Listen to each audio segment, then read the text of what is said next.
ताके सबिन के नमस्कार और जोहार। मैं सीमा बनवार। आज बेजान दिन पर मैं अपन माई काकी संगे बेसला तो देख लो बियाह सीजन चलो तो मैं सोचलो एक बियाह गीत है जाए नहीं गो। हाँ निरन मासे तो बियाह के सीजन चले। तो कहा खुदी चुनी खवाई मांगो करले तई बरो मांगो करले तई बरो कंदी गे दुरुक दुसांगो मांगले चली गेला मांगले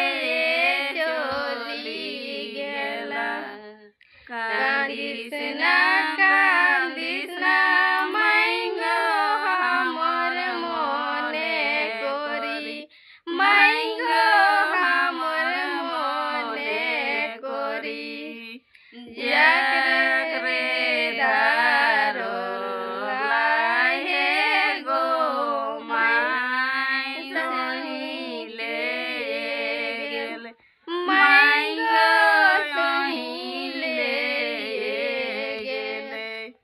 तो तोरा के गीत कैसा लागलो हन सभी के जोहार होते और लाइक कमेंट शेयर करके जरूर बताबेन गीत कैसा लागलो और नेक्स्ट वीडियो में जरूर मिलबन।